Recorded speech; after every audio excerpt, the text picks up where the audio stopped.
Olá, meu nome é Leandro Machado e hoje a gente vai conversar um pouco mais sobre a pneumonia adquirida na comunidade. A ideia dessa aula não é uma aula teórica que você vai usar para estudar para residência ou para algum concurso. É uma aula que você vai usar no teu dia a dia, da tua enfermaria, do teu pronto-socorro, do teu box, tá bom? Primeira coisa, esses são meus conflitos de interesse. E o que é pneumonia? A pneumonia é uma infecção do parênquima pulmonar e que ela comete o paciente deshospitalizado ou o paciente internado até 48 horas. Isso é importante porque muitas vezes o paciente ele interna e com 24 horas de internação começa a apresentar sintomas de pneumonia. Ele internou para fazer uma cirurgia, internou por conta de uma diabetes descompensada e com 24 horas de internação ele começa a apresentar um quadro de pneumonia. A gente tem uma tendência a querer entrar com antibiótico pensando em pneumonia hospitalar. Então, e ser guiado pela flora hospitalar. Nesses casos, até 48 horas, essa pneumonia ela é comunitária e você pode se guiar pensando em bactéria comunitária, tá bom? É a infecção que mais leva à admissão hospitalar, é a infecção que mais leva à internação em unidades de terapia intensiva. Nos Estados Unidos, são 4 milhões de casos, 500 mil hospitalizações e 45 mil mortes em um ano. Então, assim, é uma infecção muito importante, a gente precisa saber fazer o diagnóstico e tratar de forma adequada.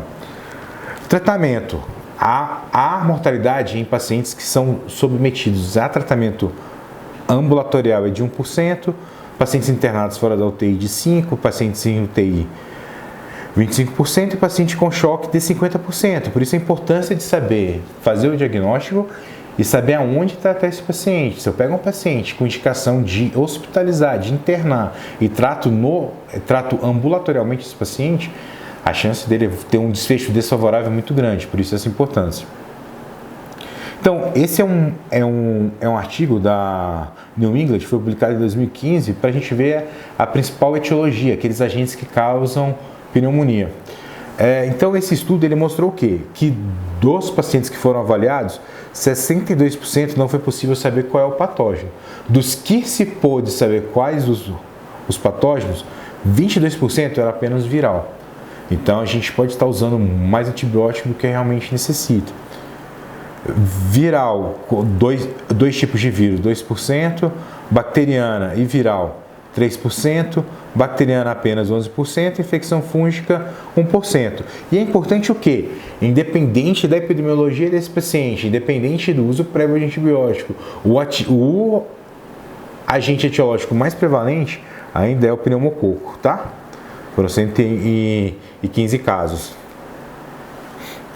Diagnóstico. O diagnóstico da pneumonia ele é clínico e não existe um sintoma patognomônico. Ele apresentou, ele tem pneumonia igual, tem disúria para infecção urinária. Então você vai ter que juntar a clínica desse paciente com exames de laboratório e de imagem.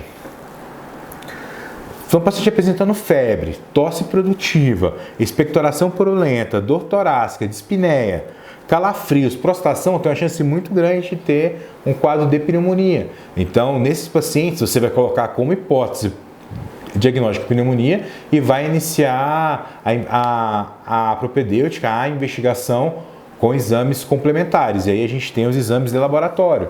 Hemograma. O que eu espero encontrar no hemograma num paciente com pneumonia bacteriana? Uma leucocitose com aumento de bastões, com desvio para a esquerda. Dependendo da gravidade desse paciente, até uma plaquetopenia se ele tiver com sepsis. A gente vai conversar sobre isso. Um PCR, uma proteína C reativa elevada. Procalcitonina, a gente conversou sobre isso na outra aula e a gente viu que não se deve pedir procalcitonina para se decidir ou não entrar com antibiótico, para se iniciar tratamento em um paciente com clínica para pneumonia. Não tem essa indicação, a gente já conversou sobre isso, tá? Gasometria arterial, quando que eu vou pedir? Eu vou pedir para todo paciente? Não, vou pedir gasometria arterial para aquele paciente que está mais grave, que eu acho que pode estar com uma sepsis, que eu preciso calcular o SOFA desse paciente. E a gente depois vai descobrir, a gente pode descobrir como que a gente calcula esse SOFA. Culturas, quando que eu peço cultura? A gente também já viu na outra aula. Paciente grave que vai ser internado na UTI, paciente que foi para ventilação mecânica ou quando eu estou pensando numa infecção por pseudomonas ou por marsa. Nesses pacientes eu vou sim coletar cultura e grande escarro e até hemocultura, tá bom? sorologias e antígeno. Não peço de rotina, apenas naqueles pacientes que serão internados, que estão mais graves e que eu penso em agente atípico. Por exemplo, eu estou tendo um surto disso, é um paciente que tem um risco maior de ter infecção por agente atípico, e eu já conversei isso com vocês também. Painel viral. Quando o paciente tem um quadro de pneumonia e eu vou no hemograma dele e não tem uma leucocitose, não tem um desvio para a esquerda, tem até uma linfocitose, tem uma linfopenia talvez, tem uma plaquetopenia, tem um quadro que lembra uma infecção viral. Ou um paciente muito grave que está evoluindo com uma síndrome, uma insuficiência respiratória aguda grave. Então é importante nesse paciente eu solicitar painel viral para fazer diagnóstico diferencial, tá? Local de tratamento. Então a gente tem o CURB 65, que é o que a gente mais usa devido à facilidade, e existe também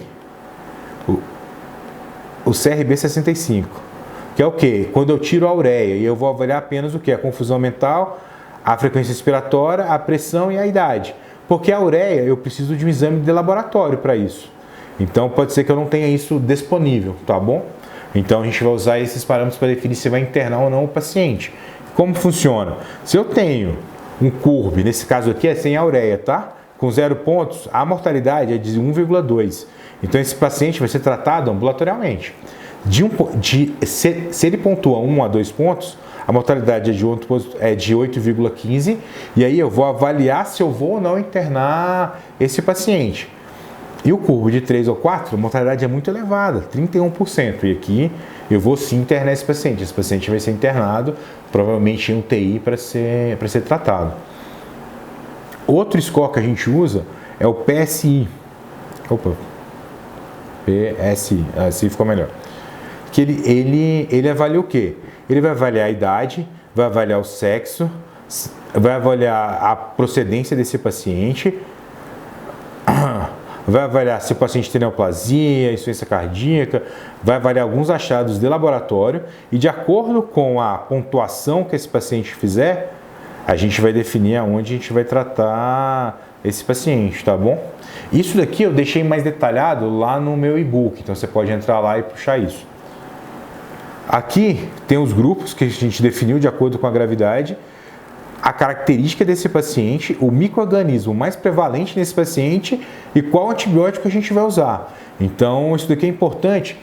O que é importante, na verdade, também? Você saber qual é a microbiota do teu hospital. O que entra mais no teu hospital, o que causa mais infecção hospitalar no teu hospital e você guiar o teu tratamento pela flora do teu hospital. O teu serviço de controle de infecção hospitalar, Stewardship, vai fazer isso para você, ele vai te ajudar nisso. Você não tem isso no teu hospital, então você vai usar outros instrumentos para isso. E esse daqui é alguns que eu coloquei para você, tá? Então, o que eu trouxe para você hoje? Isso daqui são dicas de quê? De quando internar o teu paciente, quando tratar o teu paciente de ambulatorial, quais exames pedir e quais antibióticos você usar. Aqui eu não falei de tomografia, mas a gente já tinha discutido já também em outra aula que quando a gente vai pedir tomografia. Na prática, se você tem um paciente que a gente sabe, se o raio-x tiver alteração, que eu não consiga distinguir qual é, e você pede tomografia, isso é o que a gente acaba aprendendo na grande maioria das vezes, o que a gente acaba fazendo na grande maioria das vezes. Só que se é um paciente que já chega para você com uma história, que você espera que o raio-x dele seja alterado, a gente já pode pedir essa tomografia. Você está no box, você está no pronto-socorro, você ganha tempo para esse paciente, você diminui tempo de diagnóstico, ganha tempo de iniciar antibiótico e até de conduta. Vamos supor que ele está com um derrame pleural importante, precisa ser drenado, tá bom? Isso aqui é só um resumo. Eu estou preparando uma aula mais completa para vocês, mas isso vai estar dentro do curso, e aí a gente vai conversando sobre isso. E se você quiser saber mais, segue aqui, vai no meu site, vai no meu Instagram, vai no Facebook, mande suas dúvidas e a gente vai conversando, tá bom? É isso daí, abraço!